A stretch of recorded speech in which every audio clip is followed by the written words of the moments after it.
La Reina de las Nieves, un cuento de Hans Christian Andersen. Capítulo 1. Trata del espejo y del trozo de espejo. Atención, que vamos a empezar. Cuando hayamos llegado al final de esta parte sabremos más que ahora, pues esta historia trata de un duende perverso, uno de los peores, como que era el diablo en persona. Un día estaba de muy buen humor, pues había construido un espejo dotado de una curiosa propiedad. Todo lo bueno y lo bello que en él se reflejaba se encogía hasta casi desaparecer, mientras que lo inútil y feo destacaba y aún se intensificaba. Los paisajes más hermosos aparecían en él como espinacas hervidas, y las personas más virtuosas resultaban repugnantes o se veían en posición invertida, sin tronco y con las caras tan contorsionadas que era imposible reconocerlas. Y si uno tenía una peca, podía tener la certeza de que se le extendería por la boca y la nariz.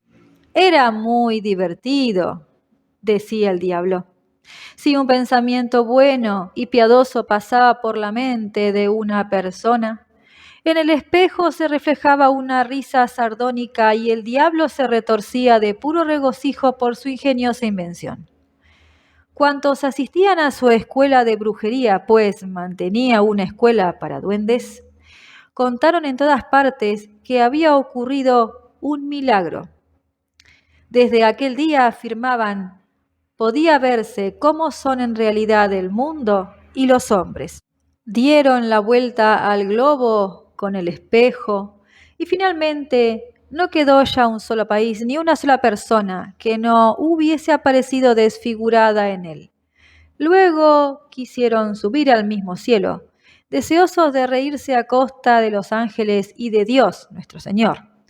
Cuanto más se elevaban con su espejo, tanto más se reía éste sarcásticamente, hasta tal punto que a duras penas podían sujetarlo. Siguieron volando y acercándose a Dios y a los ángeles, y he aquí que el espejo tuvo tal acceso de risa que se soltó de sus manos y cayó a la tierra, donde quedó roto en 100 millones, ¿qué digo?, en billones de fragmentos y aún más. Y justamente entonces causó más trastornos que antes, pues algunos de los pedazos del tamaño de un grano de arena dieron la vuelta al mundo, deteniéndose en los sitios donde veían gente, la cual se reflejaba en ellos completamente contrahecha. O bien se limitaban a reproducir solo lo irregular de una cosa, pues cada uno de los minúsculos fragmentos conservaba la misma virtud que el espejo anterior. A algunas personas uno de aquellos pedacitos llegó a metérseles en el corazón y el resultado fue horrible, pues el corazón se les volvió como un trozo de hielo.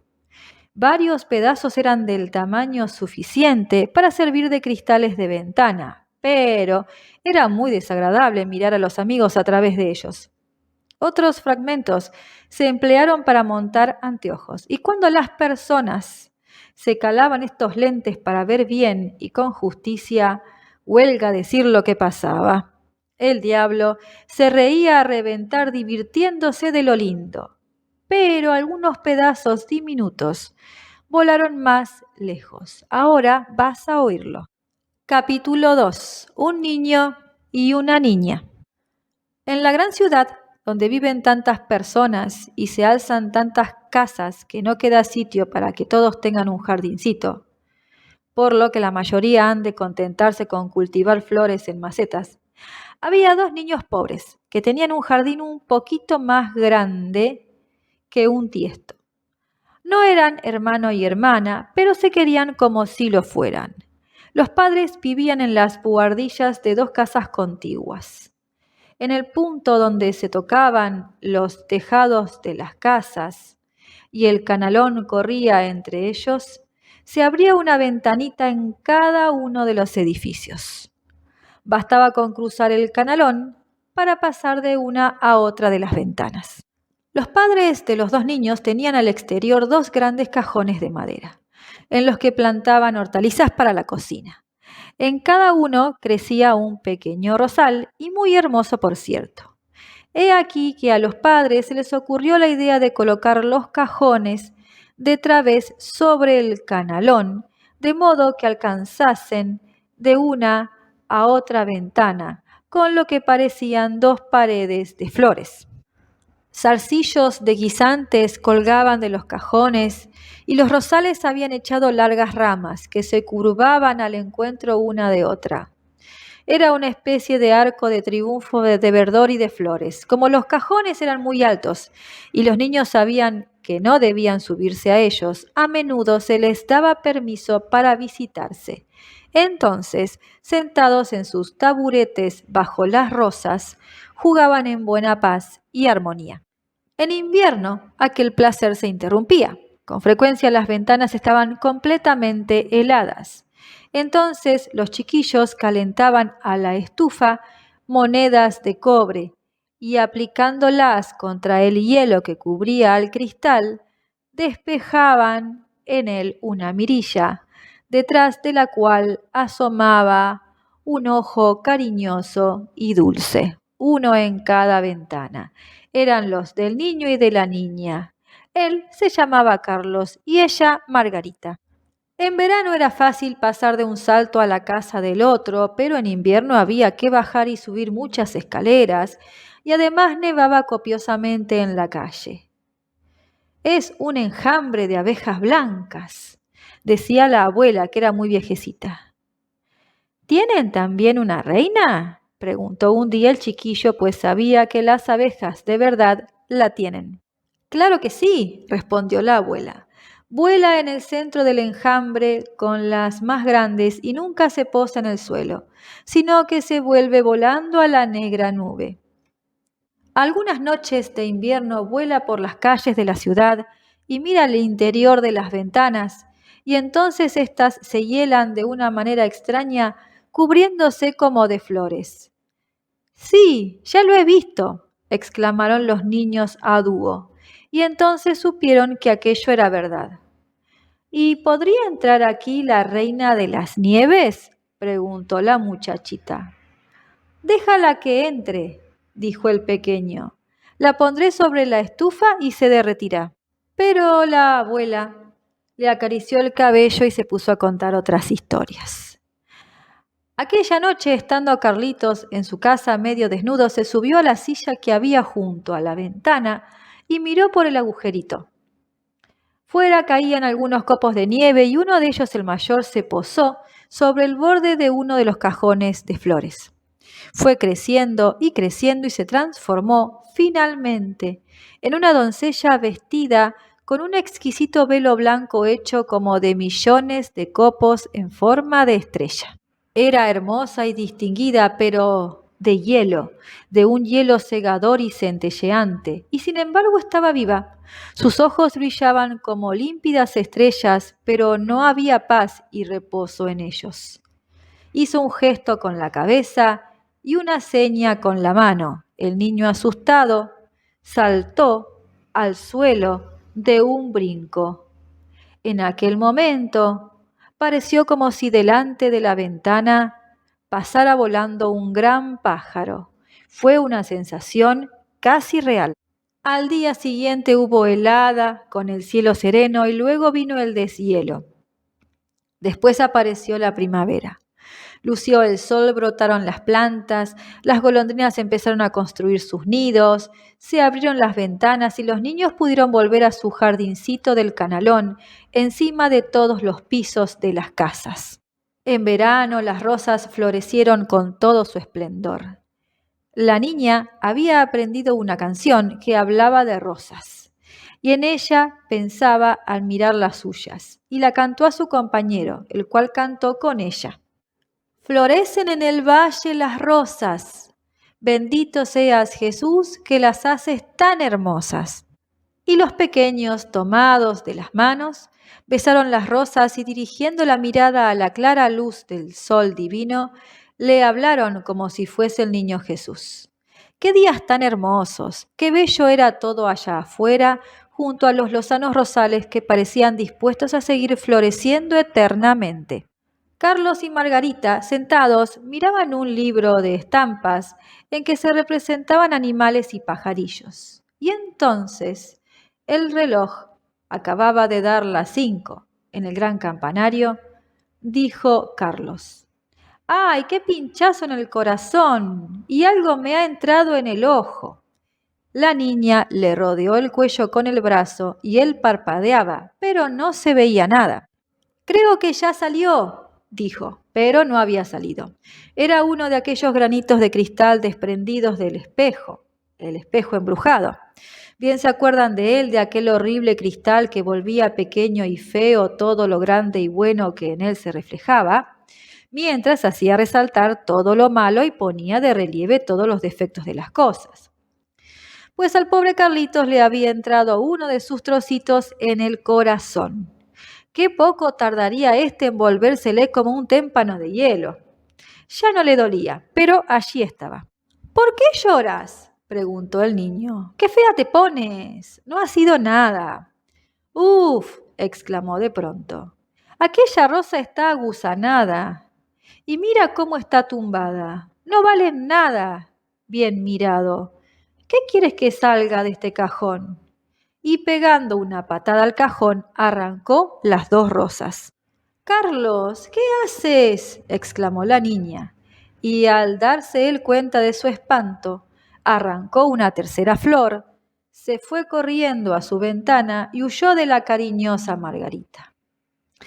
Al comparecer ella más tarde con el libro de estampas, le dijo Carlos que aquello era para niños de pecho y cada vez que abuelita contaba historias, salía él con alguna tontería. Siempre que podía se situaba detrás de ella y calándose unas gafas se ponía a imitarla. Lo hacía con mucha gracia y todos los presentes se reían. Pronto supo remedar los andares y los modos de hablar de las personas que pasaban por la calle y todo lo que tenían de peculiar y de feo, y la gente exclamaba: «Tiene una cabeza extraordinaria este chiquillo». Pero todo venía del cristal que por el ojo se le había metido en el corazón. Esto explica que se burlase incluso de la pequeña Margarita que tanto lo quería. Sus juegos eran ahora totalmente distintos de los de antes. Eran muy juiciosos. En invierno, un día de nevada, se presentó con una gran lupa y sacando al exterior el extremo de su chaqueta, dejó que se depositasen en ella los copos de nieve. «Mira por la lente, Margarita», dijo, y cada copo se veía mucho mayor, y tenía la forma de una magnífica flor o de una estrella de 10 puntas. Daba gusto mirarlo. «Fíjate qué arte», observó Carlos. «Es mucho más interesante que las flores de verdad. Aquí no hay ningún defecto. Son completamente regulares, si no fuera porque se funden». Poco más tarde el niño con guantes y su gran trineo a la espalda dijo al oído de Margarita: «Me han dado permiso para ir a la plaza a jugar con los otros niños». Y se marchó. En la plaza no era raro que los chiquillos más atrevidos atasen sus trineos a los coches de los campesinos y de esta manera paseaban un buen trecho arrastrados por ellos. Era muy divertido. Cuando estaban en lo mejor del juego, llegó un gran trineo pintado de blanco, ocupado por un personaje envuelto en una piel blanca y tocado con un gorro blanco también. El trineo dio 2 vueltas a la plaza y Carlos corrió a atarle el suyo, dejándose arrastrar. El trineo desconocido corría a velocidad creciente y se internó en la calle más próxima. El conductor volvió la cabeza e hizo una seña amistosa a Carlos como si ya lo conociese. Cada vez que Carlos trataba de soltarse, el conductor le hacía un signo con la cabeza y el pequeño se quedaba sentado. Al fin salieron de la ciudad y la nieve empezó a caer tan copiosamente que el chiquillo no veía siquiera la mano cuando se la ponía delante de los ojos, pero la carrera continuaba. Él soltó rápidamente la cuerda para desatarse del trineo grande, pero de nada le sirvió. Su pequeño vehículo seguía sujeto y corrían con la velocidad del viento. Se puso a gritar, pero nadie lo oyó. Continuaba nevando intensamente y el trineo volaba, pegando de vez en cuando violentos saltos como si salvase fosos y setos. Carlos estaba aterrorizado. Quería rezar el Padre Nuestro, pero solo acudía a su memoria la tabla de multiplicar. Los copos de nieve eran cada vez mayores, hasta que al fin parecían grandes pollos blancos. De repente dieron un salto a un lado, el trineo se detuvo y la persona que lo conducía se incorporó en el asiento. La piel y el gorro eran de pura nieve y ante los ojos del chiquillo se presentó una señora alta y esbelta, de un blanco resplandeciente. Era la reina de las nieves. «Hemos corrido mucho», dijo, «pero qué frío. Métete en mi piel de oso». Prosiguió, y lo sentó junto a ella en su trineo y lo envolvió en la piel. A él le pareció que se hundía en un torbellino de nieve. «¿Todavía tienes frío?», le preguntó la señora besándolo en la frente.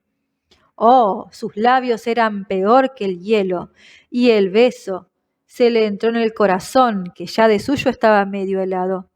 Tuvo la sensación de que iba a morir, pero no duró más que un instante. Luego se sintió perfectamente y dejó de notar el frío.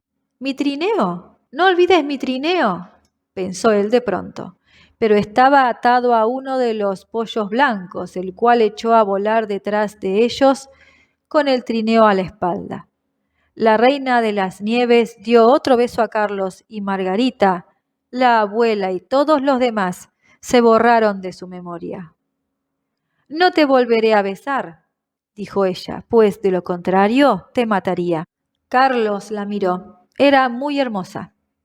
No habría podido imaginar un rostro más inteligente y atractivo. Ya no le parecía de hielo como antes, cuando le había estado haciendo señas a través de la ventana. A los ojos del niño era perfecta y no le inspiraba temor alguno. Le contó que sabía hacer cálculo mental hasta con quebrados, que sabía cuántas millas cuadradas y cuántos habitantes tenía el país.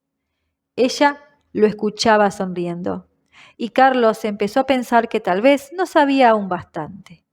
Y levantó los ojos al firmamento y ella emprendió el vuelo con él hacia la negra nube entre el estrépito de la tempestad.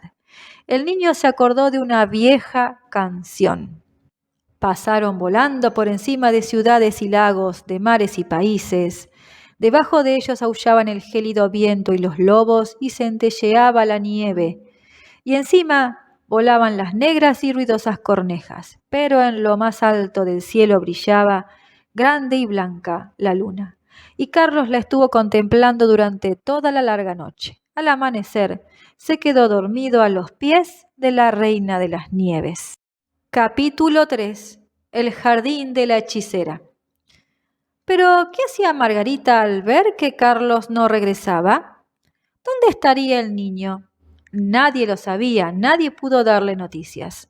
Los chicos de la calle contaban que lo habían visto atar su trineo a otro muy grande y hermoso que entró en la calle y salió por la puerta de la ciudad.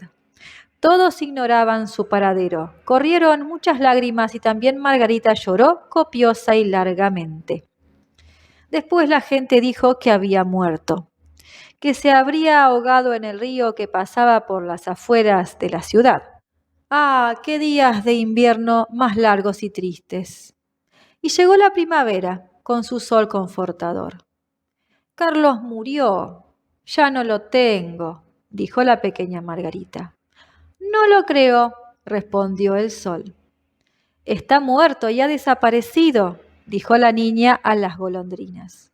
«No lo creemos», replicaron éstas, y al fin la propia Margarita llegó a no creerlo tampoco. «Me pondré los zapatos colorados nuevos», dijo un día, «los que Carlos no ha visto aún, y bajaré al río a preguntar por él». Era aún muy temprano. Dio un beso a su abuelita, que dormía, y calzándose los zapatos rojos, salió sola de la ciudad en dirección al río.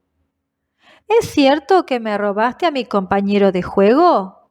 Te daré mis zapatos nuevos si me lo devuelves». Y le pareció como si las ondas le hiciesen unas señas raras. Se quitó los zapatos rojos, que le gustaban con delirio, y los arrojó al río.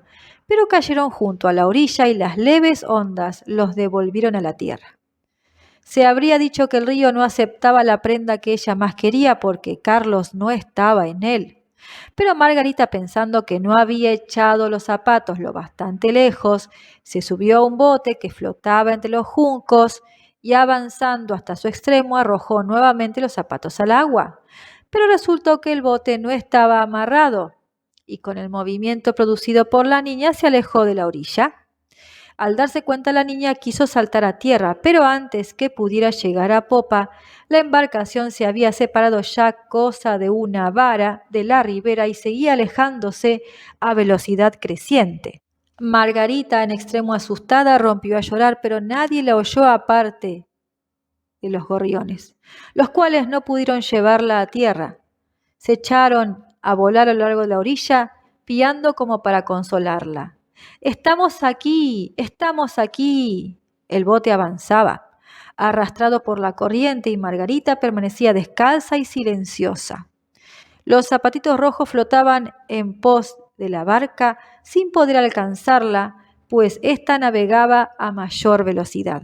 Las dos orillas eran muy hermosas, con lindas flores, viejos árboles y laderas en las que pasían ovejas y vacas, pero no se veía ni un ser humano. «¿Acaso el río me conduzca hasta Carlitos?», pensó Margarita, y aquella idea le devolvió la alegría. Se puso en pie y estuvo muchas horas contemplando la hermosa ribera verde hasta que llegó frente a un gran jardín plantado de cerezos, en el que se alzaba una casita con extrañas ventanas de color rojo y azul. Por lo demás tenía el tejado de paja y fuera había 2 soldados de madera, con el fusil al hombro. Margarita los llamó, creyendo que eran de verdad, pero como es natural, no respondieron. Se acercó mucho a ellos, pues el río impelía el bote hacia la orilla. La niña volvió a llamar más fuerte, y entonces salió de la casa una mujer muy vieja, que se apoyaba en una muletilla. Llevaba para protegerse del sol un gran sombrero pintado de bellísimas flores. «Pobre pequeña», dijo la vieja, «¿cómo viniste a parar a este río caudaloso y rápido que te ha arrastrado tan lejos?». Y entrando en el agua, la mujer sujetó el bote con su muletilla, tiró de él hacia tierra y ayudó a Margarita a desembarcar. Se alegró la niña de volver a pisar tierra firme, aunque la vieja no dejaba de inspirarle cierto temor. «Ven y cuéntame quién eres y cómo has venido a parar aquí», dijo la mujer. Margarita se lo explicó todo mientras la mujer no cesaba de menear la cabeza diciendo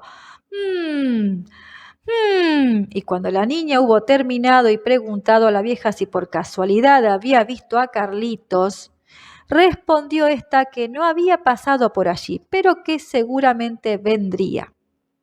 No debía afligirse y sí, en cambio, probar las cerezas y contemplar sus flores, que eran más hermosas que todos los libros de estampas y además cada una sabía un cuento.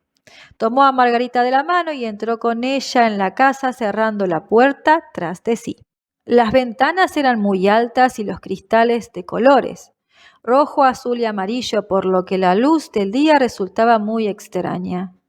Sobre la mesa había un plato de exquisitas cerezas y Margarita comió todas las que le vinieron en gana, con permiso de la dueña. Mientras comía, la vieja la peinaba con un peine de oro y el pelo se le iba ensortijando y formando un precioso marco dorado para su carita cariñosa, redonda y rosada. «Siempre he suspirado por tener una niña bonita como tú», dijo la vieja. «Ya verás qué bien lo pasamos las dos juntas». Y mientras seguía peinando el cabello de Margarita, ésta iba olvidándose de su amiguito Carlos, pues la vieja poseía el arte de hechicería, aunque no fuera una bruja perversa. Practicaba su don solo para satisfacer algún antojo y le habría gustado quedarse con Margarita. Por eso salió a la rosaleda y extendiendo la muletilla hacia todos los rosales, magníficamente floridos, hizo que todos desaparecieran bajo la negra tierra sin dejar señal ni rastro. Temía la mujer que Margarita, al ver las rosas, se acordase de las suyas y de Carlitos y escapase. Entonces condujo a la niña al jardín. ¡Dios santo! ¡Qué fragancia y esplendor! Crecían allí todas las flores imaginables. Las propias de todas las estaciones aparecían abiertas y magníficas. Ningún libro de estampas podía comparársele. Margarita se puso a saltar de alegría y estuvo jugando hasta que el sol se ocultó tras los altos cerezos.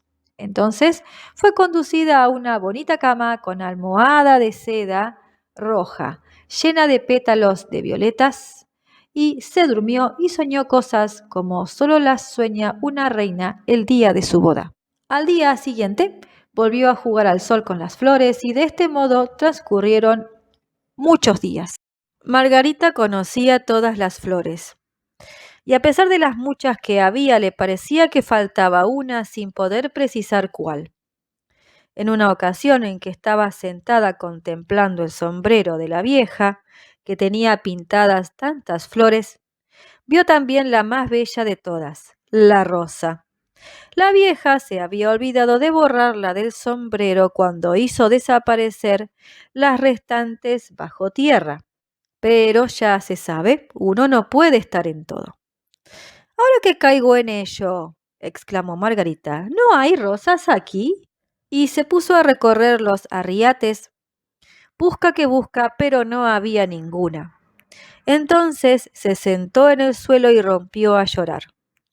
Sus lágrimas ardientes caían sobre un lugar donde se había hundido uno de los rosales, y cuando humedecieron el suelo, brotó de pronto el rosal tan florido como en el momento de desaparecer, y Margarita lo abrazó y besó sus rosas, y le volvieron a la memoria las preciosas de su casa, y con ellas Carlitos. ¡Ay, cómo me he entretenido!, exclamó la niña. Yo iba en busca de Carlos. ¿No saben dónde está?, preguntó a las rosas. ¿Creen que está vivo o que está muerto? Muerto no está, respondieron las rosas. Nosotras hemos estado debajo de la tierra, donde moran todos los muertos, pero Carlos no estaba. Gracias, dijo Margarita, y dirigiéndose a las otras flores, miró sus cálices y les preguntó, ¿saben por ventura dónde está Carlos? Pero todas las flores tomaban el sol, ensimismadas en sus propias historias. Margarita oyó muchísimas, pero ninguna decía nada de Carlos. ¿Qué decía, pues, la azucena de fuego? Oye el tambor, bum, bum. Son solo 2 notas, siempre, bum, bum. Escucha el plañido de las mujeres, escucha la llamada de los sacerdotes. Envuelta en su largo manto rojo, la mujer está sobre la pira. Las llamas la rodean así como a su esposo muerto. Pero la mujer hindú piensa en el hombre vivo que está entre la multitud.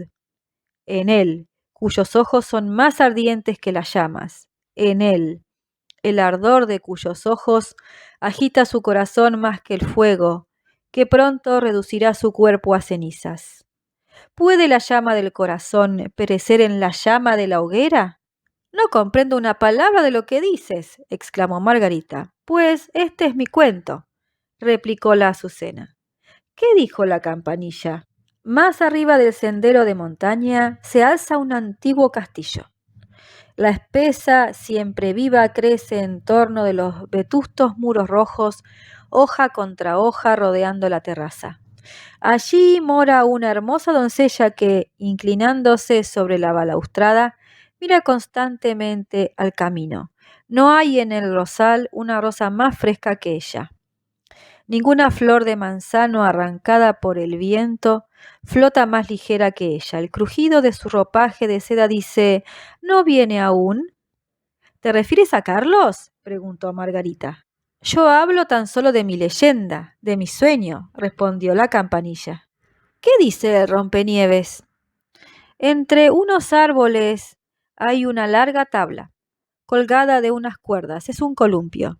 2 lindas chiquillas, sus vestidos son blancos como la nieve y en sus sombreros flotan largas cintas de seda verde, se balancean sentadas en él. Su hermano, que es mayor, está también en el columpio, de pie, rodeando la cuerda con un brazo para sostenerse, pues tiene en una mano una escudilla y en la otra una paja y está soplando pompas de jabón. El columpio no para y las pompas vuelan con bellas irisaciones. La última está aún adherida al canutillo y se tuerce al impulso del viento, pues el columpio sigue oscilando. Un perrito negro, ligero como las pompas de jabón, se levanta sobre las patas traseras. También él quería subir al columpio. Pasa volando el columpio y el perro cae, ladrando furioso y las pompas estallan. Un columpio, una esferita de espuma que revienta, esta es mi canción. ¿Acaso sea bonito eso que cuentas, pero lo dices de modo tan triste y además no hablas de Carlitos? ¿Qué decían los jacintos? Éranse 3 bellas hermanas, exquisitas y transparentes. El vestido de una era rojo, el de la segunda azul y el de la tercera blanco. Tomadas de la mano bailaban al borde del lago tranquilo a la suave luz de la luna. No eran elfos, sino seres humanos. El aire estaba impregnado de dulce fragancia y las doncellas desaparecieron en el bosque. La fragancia se hizo más intensa. 3 féretros que contenían a las hermosas muchachas salieron de la espesura de la selva flotando por encima del lago, rodeados de luciérnagas que los acompañaban volando e iluminándolos con sus lucecitas tenues. ¿Duermen acaso las doncellas danzarinas o están muertas? El perfume de las flores dice que han muerto. La campana vespertina llama al oficio de los difuntos. «¡Qué tristeza me causas!», dijo Margarita. «Tu perfume es tan intenso. No puedo dejar de pensar en las doncellas muertas». «Ay, ¿estará muerto Carlitos?». Las rosas estuvieron debajo de la tierra y dijeron que no. «Clink, clan», sonaban los cálices de los jacintos. «No doblamos por Carlitos. No lo conocemos. Cantamos nuestra propia pena, la única que conocemos». Y Margarita pasó al botón de oro que asomaba por entre las verdes y brillantes hojas. «¿Cómo brilla, solecito?», le dijo. «¿Sabes dónde podría encontrar a mi compañero de juegos?». El botón de oro despedía un hermosísimo brillo y miraba a Margarita. ¿Qué canción sabría cantar? Tampoco se refería a Carlos. No sabía qué decir. El primer día de primavera el sol del buen Dios lucía en una pequeña alquería prodigando su benéfico calor. Sus rayos se deslizaban por las blancas paredes de la casa vecina, junto a las cuales crecían las primeras flores amarillas, semejantes a ascuas de oro al contacto de los cálidos rayos. La anciana abuela estaba fuera, sentada en su silla. La nieta, una linda muchacha que servía en la ciudad, acababa de llegar para una breve visita y besó a su abuela. Había oro, oro puro del corazón en su beso, oro en la boca, oro en el alma, oro en aquella hora matinal. Ahí tienes mi cuento, concluyó el botón de oro. Mi pobre, mi ancianita abuelita, suspiró Margarita. Sin duda me echa de menos y está triste pensando en mí como lo estaba pensando en Carlos. Pero volveré pronto a casa y lo llevaré conmigo. De nada sirve que pregunte a las flores, las cuales saben solo de sus propias penas. No me dirán nada. Y se arregazó el vestidito para poder andar más rápidamente, pero el lirio de Pascua la golpeó en la pierna al saltar por encima de él. Se detuvo la niña y, considerando la alta flor amarilla, le preguntó: «¿Acaso tú sabes algo?». Y se agachó sobre la flor. ¿Qué le dijo ésta? «Me veo a mí misma, me veo a mí misma. ¡Oh, cómo huelo!». Arriba en la pequeña buhardilla está medio desnuda una pequeña bailarina que ora se sostiene sobre una pierna, ora sobre las dos, recorre con sus pies todo el mundo, pero es solo una ilusión. Vierte agua de la tetera sobre un pedazo de tela que sostiene. Es su corpiño, la limpieza es una gran cosa. El blanco vestido cuelga de un gancho. Fue también lavado en la tetera y secado en el tejado. Se pone alrededor del cuello el chal azafranado y así resalta más el blanco del vestido. Arriba la pierna. Mira qué alardes hace sobre un tallo. Me veo a mí misma, me veo a mí misma. Oh, esto es magnífico. ¿Y qué me importa eso a mí?, dijo Margarita. ¿A qué viene esa historia? Y echó a correr hacia el extremo del jardín. La puerta estaba cerrada, pero ella forcejeó con el herrumbroso cerrojo hasta descorrerlo. Se abrió por fin y la niña se lanzó al vasto mundo con los pies descalzos. Por 3 veces se volvió a mirar, pero nadie la perseguía. Al fin, fatigadísima, se sentó sobre una gran piedra y al dirigir la mirada a su alrededor, se dio cuenta de que el verano había pasado y de que estaba ya muy avanzado el otoño, cosa que no había podido observar en el hermoso jardín, donde siempre brillaba el sol y las flores crecían en todas las estaciones. Dios mío, ¿cómo me he retrasado? Dijo Margarita. Estamos ya en otoño, tengo que darme prisa. Y se puso en pie para reemprender su camino. Pobres piececitos suyos, qué heridos y cansados. A su alrededor todo parecía frío y desierto. Las largas hojas de los sauces estaban amarillas y el rocío se desprendía en grandes gotas. Caían las hojas unas tras otras. Solo el endrino tenía aún fruto, pero era áspero y contraía la boca. ¡Ay, qué gris y difícil parecía todo en el vasto mundo! Capítulo 4. El príncipe y la princesa.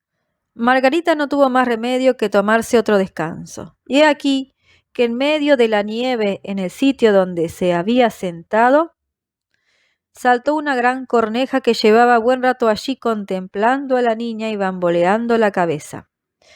Finalmente le dijo: «Crac, crac, buenos días, buenos días». No sabía decirlo mejor, pero sus intenciones eran buenas. Y le preguntó a dónde iba tan sola por aquellos mundos de Dios. Margarita comprendió muy bien la palabra sola y el sentido que encerraba. Contó pues a la corneja toda su historia y luego le preguntó si había visto a Carlos. La corneja hizo un gesto significativo con la cabeza y respondió: «A lo mejor». «¿Cómo?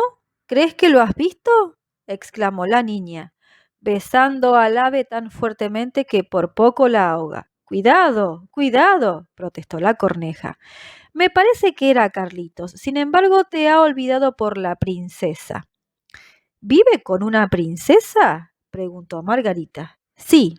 Escucha», dijo la corneja. «Pero me resulta difícil hablar tu lengua. Si entendieses la nuestra, te lo podría contar mejor». «Lo siento, pero no la sé», respondió Margarita. «Mi abuelita sí la entendía y también la lengua de las pez. Qué lástima que yo no la aprendiera». «No importa», contestó la corneja. «Te lo contaré lo mejor que sepa. Claro que resultará muy deficiente». Y le explicó lo que sabía. «En este reino en que nos encontramos, vive una princesa de lo más inteligente, tanto que se ha leído todos los periódicos del mundo y los ha vuelto a olvidar. Ya ves si es lista. Uno de estos días estaba sentada en el trono, lo cual no es muy divertido, según dicen. El hecho es que se puso a canturrear una canción que decía así: «¿Y si me buscara un marido?». «Oye, eso merece ser meditado», pensó, y tomó la resolución de casarse. Pero quería un marido que supiera responder cuando ella le hablara. Un marido que no se limitase a permanecer plantado y lucir su distinción. Esto era muy aburrido. Convocó entonces a todas las damas de la corte y cuando ellas oyeron lo que la reina deseaba, se pusieron muy contentas. «Esto me gusta», exclamaron todas. «Hace unos días que yo pensaba también en lo mismo». «Te advierto que todo lo que digo es verdad», observó la corneja. «Lo sé por mi novia, que tiene libre entrada en palacio. Está domesticada». La novia era otra corneja, claro está, pues una corneja busca siempre a una semejante y naturalmente siempre otra corneja. Los periódicos aparecieron enseguida con el monograma de la princesa dentro de una orla de corazones. Podía leerse en ellos que todo joven de buen parecer estaba autorizado a presentarse en palacio y hablar con la princesa. El que hablase con desenvoltura y sin sentirse intimidado y desplegase la mayor elocuencia, sería elegido por la princesa como esposo. «Puedes creerme», insistió la corneja, «es verdad, tan verdad como que estoy ahora aquí». Acudió una multitud de hombres, todo eran aglomeraciones y carreras, pero nada salió de ello, ni el primer día ni el segundo. Todos hablaban bien mientras estaban en la calle, pero en cuanto franqueaban la puerta de palacio y veían los centinelas en uniforme plateado y los criados con librea de oro en las escaleras y los grandes salones iluminados, perdían la cabeza. Y cuando se presentaban ante el trono ocupado por la princesa, no sabían hacer otra cosa que repetir la última palabra que ella dijera, y esto a la princesa no le interesaba ni pizca.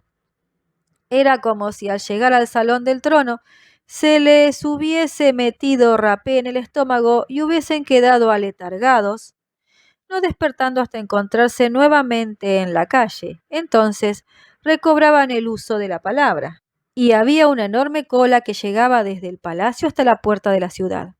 Yo estaba también como espectadora y pasaban hambre y sed, pero en el palacio no se les servía ni un vaso de agua. Algunos, más listos, se habían traído bocadillos, pero no creas que los compartieran con el vecino. Pensaban, mejor que tenga cara de hambriento, así no lo querrá la princesa. Pero, ¿y Carlos? ¿Y Carlitos? Preguntó Margarita. ¿Cuándo llegó? ¿Estaba entre la multitud? Espera, ya saldrá Carlitos. El tercer día se presentó un personajito sin caballo ni coche, pero muy alegre. Sus ojos brillaban como los tuyos, tenía un cabello largo y hermoso, pero vestía pobremente. ¡Era Carlos!, exclamó Margarita alborozada. ¡Oh, lo he encontrado! Y dio una palmada. Llevaba un pequeño morral a la espalda, prosiguió la corneja. No, debía de ser su trineo, replicó Margarita, pues se marchó con el trineo. Es muy posible, admitió la corneja. No me fijé bien. Pero lo que sí sé por mi novia domesticada es que el tal individuo, al llegar a la puerta de palacio y ver la guardia en uniforme de plata y a los criados de la escalera en librea dorada, no se turbó lo más mínimo, sino que saludándolos con un gesto de la cabeza dijo: «Debe ser pesado estarse en la escalera. Yo prefiero entrar». Los salones eran un ascua de luz. Los consejeros privados y de Estado andaban descalzos llevando fuentes de oro. Todo era solemne y majestuoso. Los zapatos del recién llegado crujían ruidosamente, pero él no se inmutó. «Es Carlos, sin duda alguna», repitió Margarita. «Sé que llevaba zapatos nuevos. Oí crujir sus suelas en casa de abuelita». «Ya lo creo que crujían», prosiguió la corneja. Y nuestro hombre se presentó alegremente ante la princesa, la cual estaba sentada sobre una gran perla, del tamaño de un torno de hilar. Todas las damas de la corte con sus doncellas y las doncellas de las doncellas, y todos los caballeros con sus criados y los criados de los criados, que a su vez tenían asistente, estaban colocados en semicírculo, y cuanto más cerca de la puerta, más orgullosos parecían. Al asistente del criado, que va siempre en zapatillas, uno casi no se atreve a mirarlo. Tal es la altivez con que se está junto a la puerta. «Debe ser terrible», exclamó Margarita. «¿Y vas a decirme que Carlos se casó con la princesa?» «De no haber sido yo corneja, me habría quedado con ella, y esto que estoy prometido. Parece que él habló tan bien como lo hago yo cuando hablo en mi lengua. Así me lo ha dicho mi novia domesticada. Era audaz y atractivo. No se había presentado para conquistar a la princesa, sino solo para escuchar su conversación. Y la princesa le gustó, y ella, por su parte, quedó muy satisfecha con él». «Sí, seguro que era Carlos», dijo Margarita. «Siempre ha sido tan inteligente.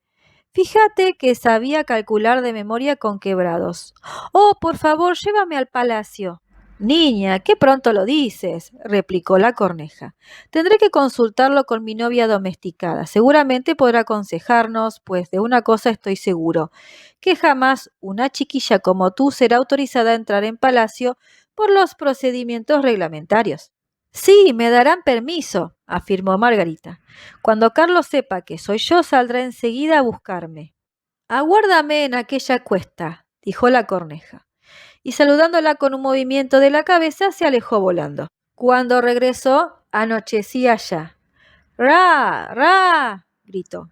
«Ella me ha encargado que te salude y ahí va un panecillo que sacó de la cocina. Allí hay mucho pan y tú debes de estar hambrienta. No es posible que entres en el palacio. Vas descalza. Los centinelas en uniforme de plata y los criados en librea de oro no te lo permitirán. Pero no llores. De un modo u otro te introducirás. Mi novia conoce una escalerita trasera que conduce al dormitorio y sabe dónde hacerse con las llaves. Se fueron al jardín, a la gran avenida donde las hojas caían sin parar, y cuando en el palacio se hubieron apagado todas las luces una tras otra, la corneja condujo a Margarita a una puerta trasera que estaba entornada. Oh, cómo le palpitaba a la niña el corazón de angustia y de anhelo. Le parecía como si fuera a cometer una mala acción y sin embargo, solo quería saber si Carlos estaba allí. Que estaba, era casi seguro, y en su imaginación veía sus ojos inteligentes, su largo cabello, lo veía sonreír como antes, cuando se reunían en casa entre las rosas. Sin duda estaría contento de verla, de enterarse del largo camino que había recorrido en su busca, de saber la aflicción de todos los suyos al no regresar él. ¡Oh, qué miedo y a la vez qué contento! Llegaron a la escalera, iluminada por una lamparilla colocada sobre un armario. En el suelo esperaba la corneja domesticada, volviendo la cabeza en todas direcciones. Miró a Margarita, que la saludó con una inclinación tal como le enseñara la abuelita. Mi prometido me ha hablado muy bien de usted, señorita, dijo la corneja domesticada. Su biografía, como vulgarmente se dice, o sea, la historia de su vida, es, por otra parte, muy conmovedora. Haga el favor de tomar la lámpara y yo guiaré. Lo mejor es ir directamente por aquí, así no encontraremos a nadie. Tengo la impresión de que alguien nos sigue, exclamó Margarita. En efecto, algo pasó con un silbido.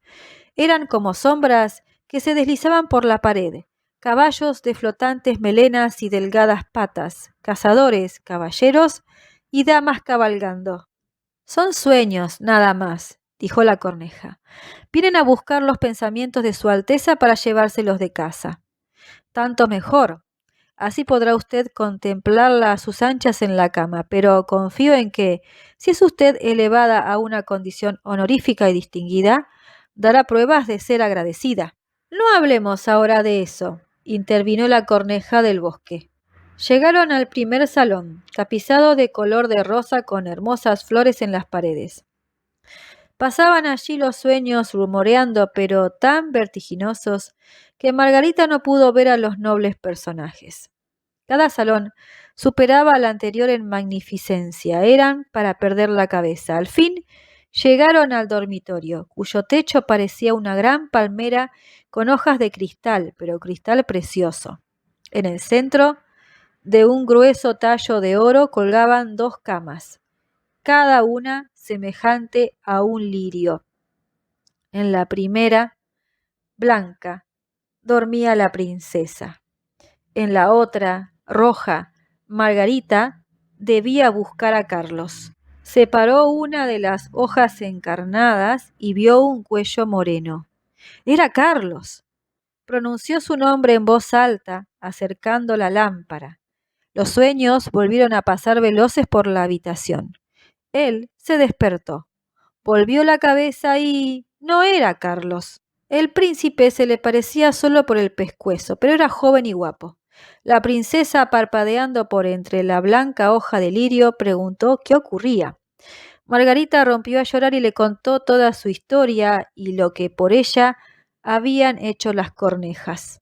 ¡Pobre pequeña!, exclamaron los príncipes. Elogiaron a las cornejas y dijeron que no estaban enfadados, aunque aquello no debía repetirse. Por lo demás, recibirían una recompensa.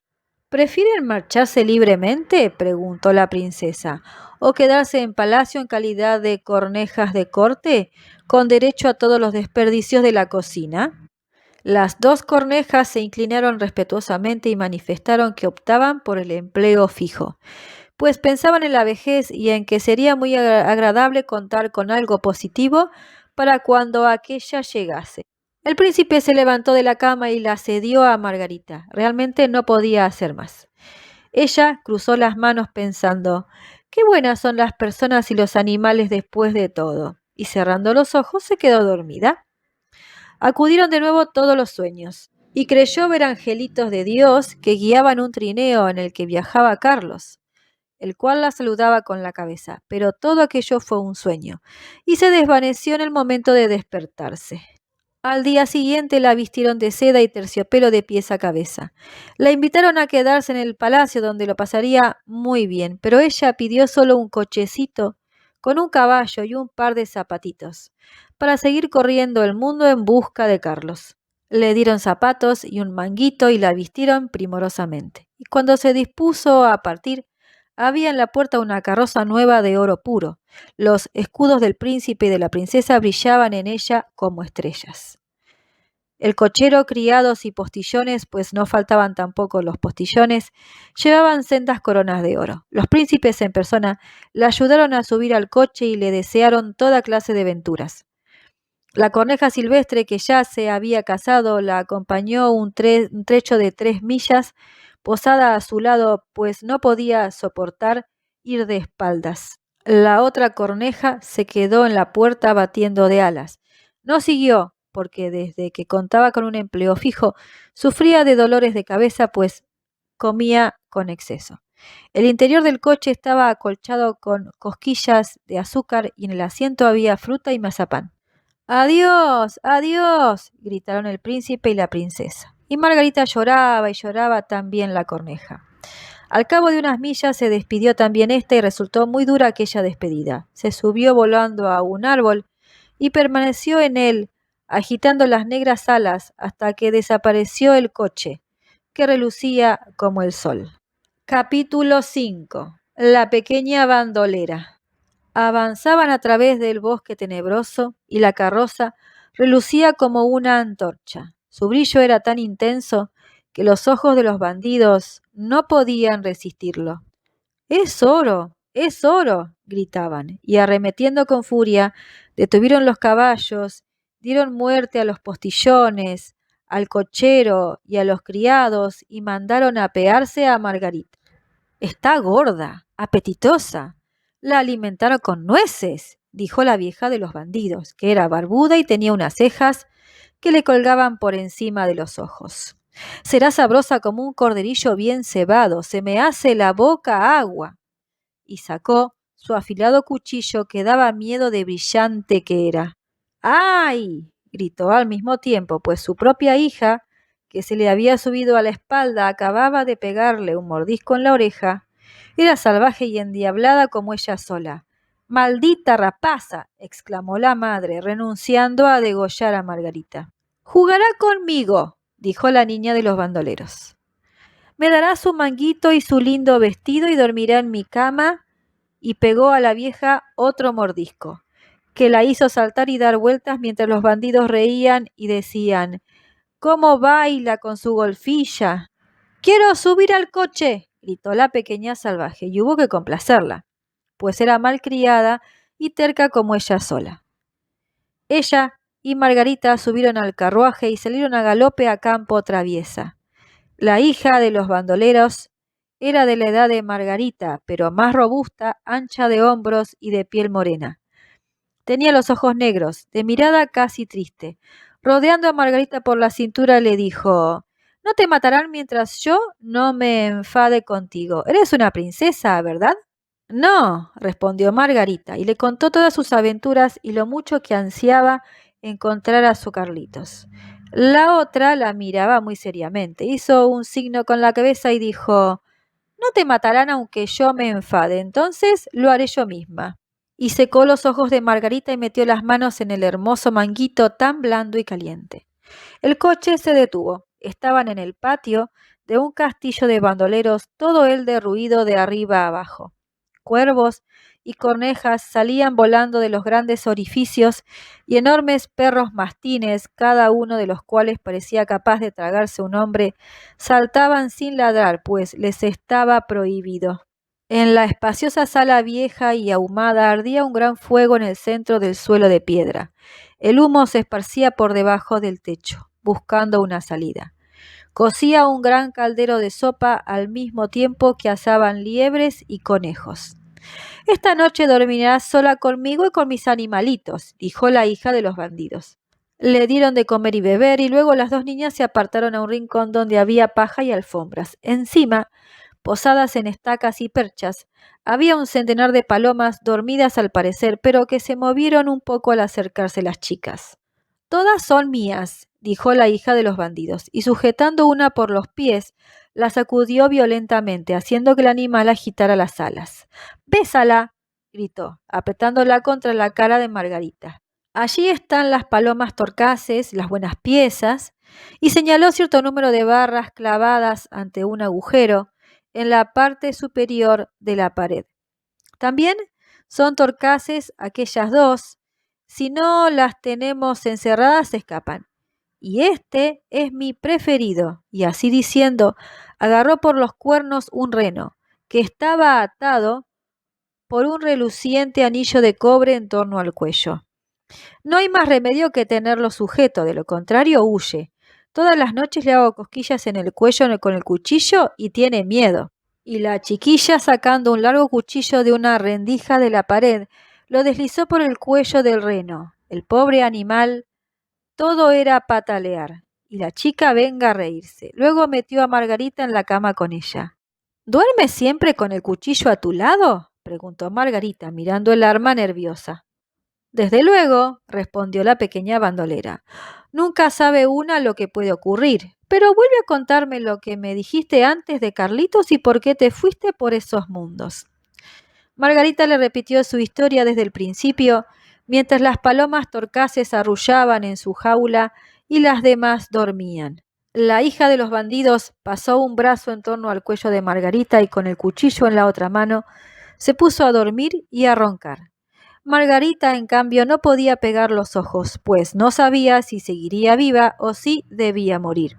Los bandidos, sentados alrededor del fuego, cantaban y bebían, mientras la vieja no cesaba de dar volteretas. El espectáculo resultaba horrible para Margarita. En esto dijeron las palomas torcaces: «¡Ruc, ruc! Hemos visto a Carlitos. Un pollo blanco llevaba su trineo. Él iba sentado en la carroza de la Reina de las Nieves, que volaba por encima del bosque cuando nosotras estábamos en el nido. Sopló sobre nosotras y murieron todas, menos nosotras dos. ¡Ruc, ruc!». «¿Qué están diciendo ahí arriba?», exclamó Margarita. «¿A dónde iba la Reina de las Nieves? ¿Sabéis algo?». «Al parecer se dirigía a Laponia, donde hay siempre nieve y hielo. Pregunta al reno atado ahí». «Allí hay hielo y nieve. ¡Qué magnífico es aquello y qué bien se está!», dijo el reno. «Salta uno con libertad por los grandes prados relucientes. Allí tiene la Reina de las Nieves su tienda de verano, pero su palacio está cerca del Polo Norte, en las islas que llaman Spitzberg». «Oh, Carlitos», suspiró Margarita. «¿No puedes estarte quieta?», la riñó la hija de los bandidos. «¿O quieres que te clave el cuchillo en la barriga?». A la mañana siguiente Margarita le contó todo lo que le habían dicho las palomas torcaces. La muchacha se quedó muy seria, movió la cabeza y dijo: «¿Qué más da? ¿Qué más da? ¿Sabes dónde está Laponia?», preguntó al reno. «¿Quién lo sabría mejor que yo?», respondió el animal y sus ojos despedían destellos. «Allí nací y me crié. ¿Cómo he brincado por sus campos de nieve?». «Escucha», dijo la muchacha a Margarita, «ya ves que todos nuestros hombres se han marchado, pero mi madre sigue en casa. Más tarde empinará el codo y echará su siestecita. Entonces haré algo por ti». Saltando de la cama, tomó a su madre por el cuello y tirándole de los bigotes le dijo: «Buenos días, mi dulce chivo». La vieja correspondió a sus caricias con varios capirotazos que le pusieron toda la nariz amoratada, pero no era sino una muestra de cariño. Cuando la vieja, tras unos copiosos tragos, se entregó a la consabida siestecita, la hija llamó al reno y le dijo: «¿Podría divertirme aún unas cuantas veces cosquilleándote el cuello con la punta de mi afilado cuchillo? Estás entonces tan gracioso, pero es igual. Te desataré y te ayudaré a escapar para que te marches a Laponia. Pero cuida de brincar con ánimos y de conducir a esta niña al palacio de la Reina de las Nieves, donde está su compañero de juegos. Ya oíste su relato, pues hablaba bastante alto y tú escuchabas». El reno pegó un brinco de alegría. La muchacha montó a Margarita sobre su espalda, cuidando de sujetarla fuertemente y dándole una almohada para sentarse. Así estás bien, dijo. Ahí tienes tus botas de piel, pues hace frío, pero yo me quedo con el manguito, es demasiado precioso. No te vas a helar por eso.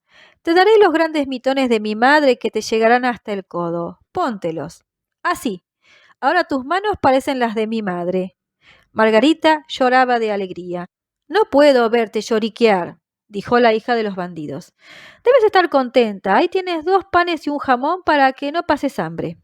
Ató las vituallas a la grupa del reno, abrió la puerta, hizo entrar todos los perros y cortando la cuerda con su cuchillo dijo al reno: a galope, pero mucho cuidado con la niña. Margarita alargó las manos, cubiertas con los grandes mitones, hacia la muchachita, para despedirse de ella, y enseguida el reno emprendió la carrera a campo traviesa por el inmenso bosque, por pantanos y estepas, a toda velocidad. Aullaban los lobos y graznaban los cuervos. Del cielo llegaba un sonido de pf, pf, como si estornudasen. Son mis auroras boreales, dijo el reno. Mira cómo brillan. Y redobló la velocidad, día y noche. Se acabaron los panes y el jamón y al fin llegaron a Laponia. Capítulo 6. La Lapona y la fineza. Hicieron alto frente a una casita de aspecto muy pobre.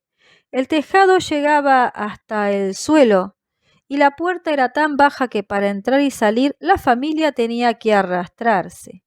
Nadie había en la casa aparte de una vieja lapona que cocía pescado en una lámpara de aceite.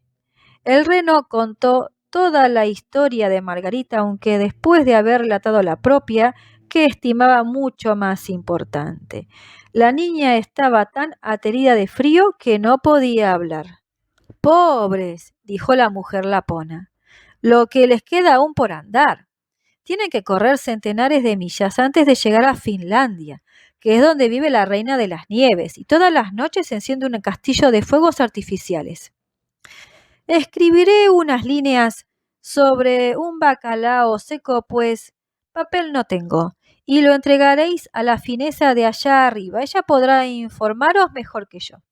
Y cuando Margarita se hubo calentado y saciado el hambre y la sed, la mujer escribió unas palabras en un bacalao seco y recomendando a la niña que cuidase de no perderlo, lo ató al reno, el cual reemprendió la carrera. Seguía rechinando en el cielo y durante toda la noche lucieron magníficas auroras boreales azules. Luego llegaron a Finlandia y llamaron a la chimenea de la mujer finesa, ya que puerta no había. La temperatura del interior era tan elevada que la misma finesa iba casi desnuda, era menuda y en extremo sucia. Se apresuró a quitar los vestidos a Margarita, así como los mitones y botas, ya que de otro modo el calor se le habría hecho insoportable. Puso un pedazo de hielo sobre la cabeza del reno y luego leyó las líneas escritas en el bacalao. Las leyó por 3 veces hasta que se las hubo aprendido de memoria y a continuación echó el pescado en el caldero de la sopa, pues era perfectamente comestible y aquella mujer a todo le hallaba su aplicación. Entonces el reno empezó a contar su historia y después la de Margarita. La mujer finesa se limitaba a pestañear sin decir una palabra. Eres muy lista, dijo el reno. Sé que puedes atar todos los vientos del mundo con una hebra. Cuando el marino suelta uno de los cabos, tiene viento favorable. Si suelta otro, el viento arrecia. Y si deja el tercero y el cuarto, entonces se levanta una tempestad que derriba los árboles. ¿No querrías procurar a esta niña un elixir que le dé la fuerza de 12 hombres y le permita dominar a la reina de las nieves? ¿La fuerza de 12 hombres? Dijo la finesa. No creo que sirviera de gran cosa. Y dirigiéndose a un anaquel, tomó una piel arrollada y la desenrolló. Había escritas en ella unas letras misteriosas y la mujer se puso a leer con tanto esfuerzo que el sudor le manaba de la frente. Pero el reno rogó con tanta insistencia en pro de Margarita y ésta miró a la mujer con ojos tan suplicantes y llenos de lágrimas que la finesa volvió a pestañear y se llevó al animal a un rincón, donde le dijo al oído mientras le ponía sobre la cabeza un nuevo pedazo de hielo: En efecto, es verdad. Carlitos está aún junto a la Reina de las Nieves, a pleno gusto y satisfacción, persuadido de que es el mejor lugar del mundo. Pero ello se debe a que le entró en el corazón una astilla de cristal y en el ojo un granito de hielo. Hay que empezar por extraérselos, de lo contrario jamás volverá a ser como una persona, y la Reina de las Nieves conservará su poder sobre él. ¿Y no puedes tú dar algún menjunje a Margarita para que tenga poder sobre todas esas cosas? No puedo darle más poder que el que ya posee. ¿No ves lo grande que es? ¿No ves cómo la sirven hombres y animales y lo lejos que ha llegado a pesar de ir descalza? Su fuerza no puede recibirla de nosotros, está en su corazón, por ser una niña cariñosa e inocente. Si ella no es capaz de llegar hasta la Reina de las Nieves y extraer el cristal del corazón de Carlos, nosotros nada podemos hacer. A 2 millas de aquí empieza el jardín de la reina. Tú puedes llevarla hasta allí. Déjala cerca de un gran arbusto que crece en medio de la nieve y está lleno de bayas rojas. Y no te entretengas contándole chismes. Vuélvete aquí enseguida. Dicho esto, la fineza montó a Margarita sobre el reno, el cual echó a correr a toda velocidad. ¡Oh, me dejé los zapatitos y los mitones! Exclamó Margarita al sentir el frío cortante. Pero el reno no se atrevió a detenerse y siguió corriendo hasta llegar al arbusto de las bayas rojas. Una vez en él hizo que la niña se apease y la besó en la boca mientras por sus mejillas resbalaban grandes y relucientes lágrimas. Luego emprendió el regreso a galope tendido. La pobre Margarita se quedó allí, descalza y sin guantes, en medio de aquella gélida tierra de Finlandia. Echó a correr de frente tan deprisa como le era posible. Vino entonces todo un ejército de copos de nieve, pero no caían del cielo, el cual aparecía completamente sereno y brillante por la aurora boreal. Los copos de nieve corrían por el suelo y cuanto más se acercaban, más grandes eran. Margarita se acordó de lo grandes y bonitos que le habían parecido cuando los contempló a través de una lente, solo que ahora eran todavía mucho mayores y más pavorosos, tenían vida, eran los emisarios de la Reina de las Nieves. Presentaban las formas más extrañas. Unos parecían enormes y feos erizos, otros arañas apelotonadas que sacaban las cabezas. Otros eran como gordos ositos de pelo hirsuto, pero todos tenían un brillo blanco y todos eran vivos. Margarita rezó un Padre Nuestro y el frío era tan intenso que podía ver su propia respiración, que le salía de la boca en forma de vapor, y el vapor se hacía cada vez más denso, hasta adoptar la figura de angelitos radiantes que iban creciendo a medida que se acercaban a la tierra. Todos llevaban casco en la cabeza y lanza y escudo en las manos.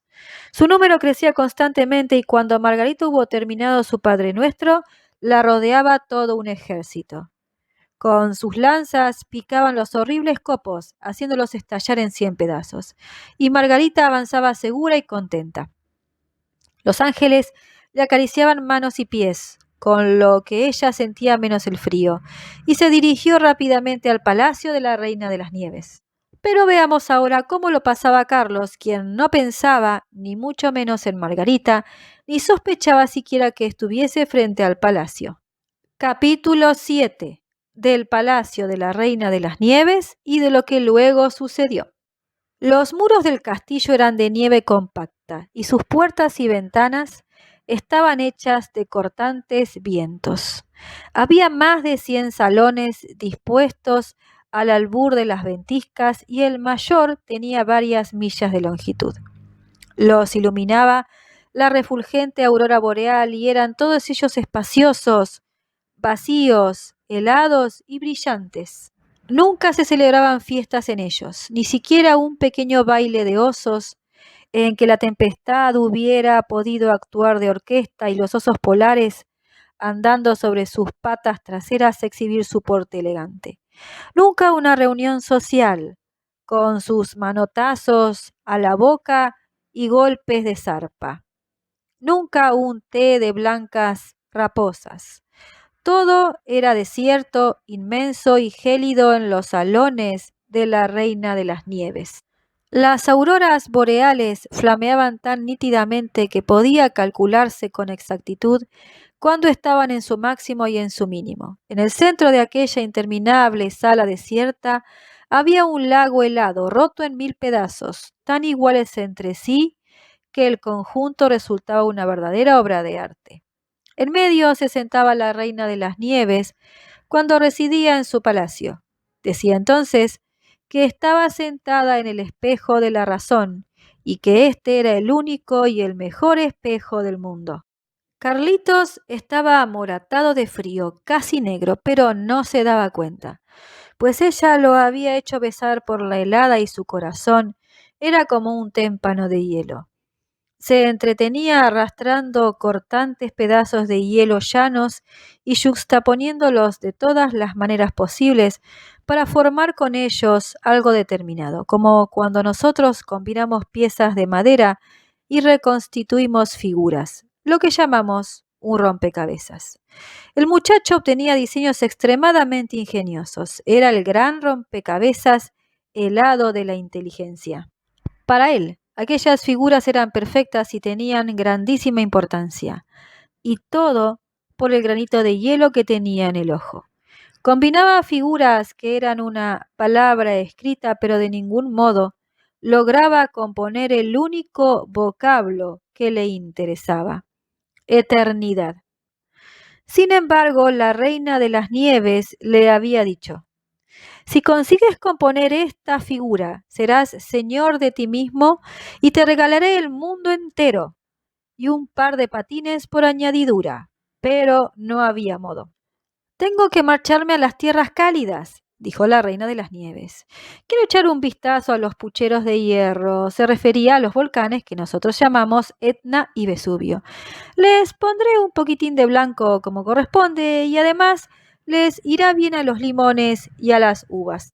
Y levantó el vuelo, dejando a Carlos solo en aquella sala helada y enorme, tan lejana, entregado a sus combinaciones con los pedazos de hielo, pensando y cavilando hasta sorberse los sesos.